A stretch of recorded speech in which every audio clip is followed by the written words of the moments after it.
Hi, I'm Troy Ray. I'm the pastor of Lakeshore Family Fellowship. I bet you've lost something before. Everybody has. Uh, but it kind of depends on what that something is worth as to whether or not you get all excited about having lost it or dropped it or something like that.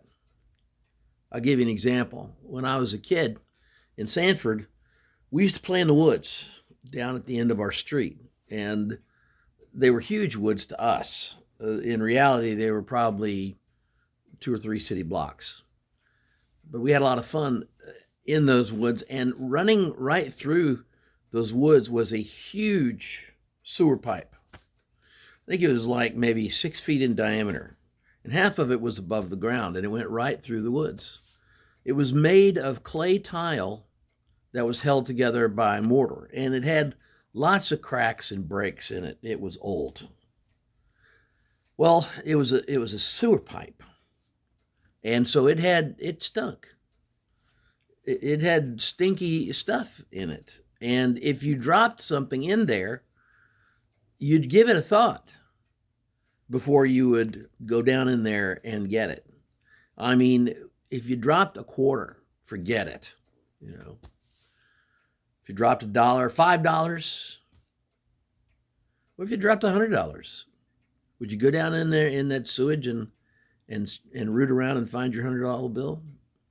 So that's kind of the thing about things that are lost. Well, Jesus in Luke chapter 15 gave 3 parables about lost things.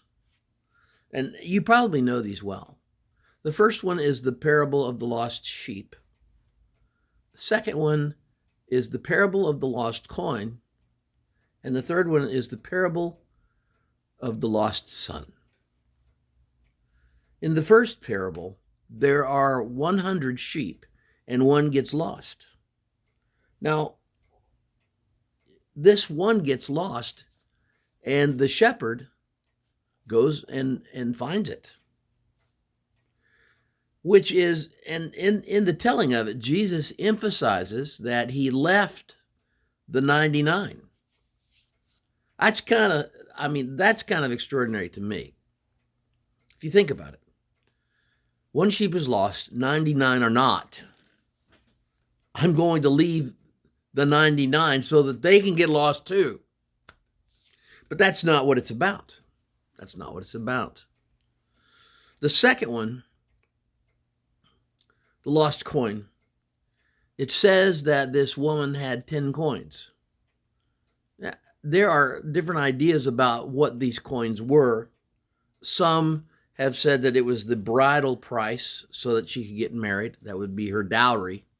Some have said that she was of a very poor family and it was all that they had. In that case, it would be less than 2 weeks' worth of wages.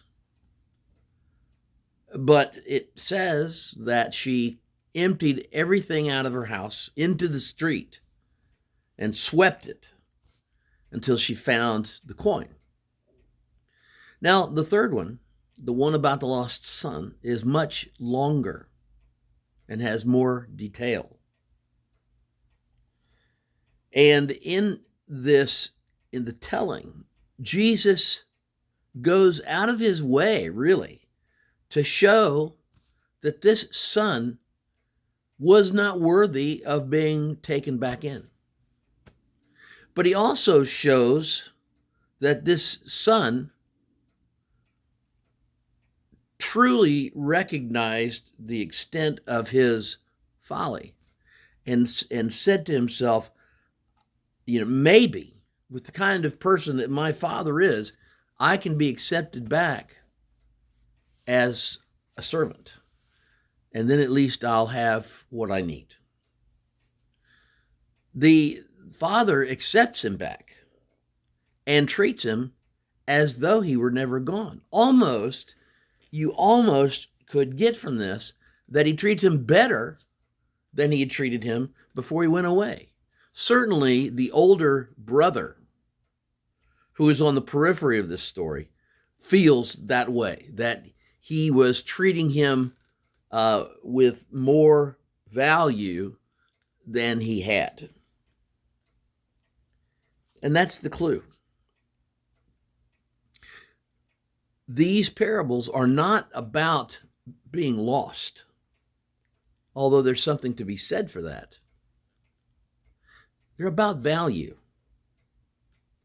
The value of the one sheep was such that it was worth leaving the 99.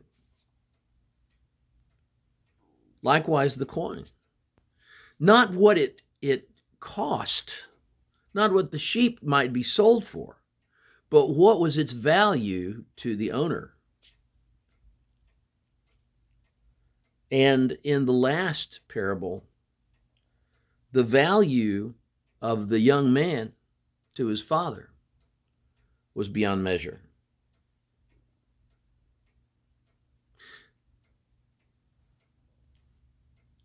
That's how your heavenly Father sees you. You may be feeling lost right now. You may be feeling like you're not worthy. Well, join the big family. But that's how your heavenly Father sees you, as someone of immeasurable value. If you're feeling lost today, take a moment, tell your heavenly Father that you'd like to be found. I love you. We'll talk some more.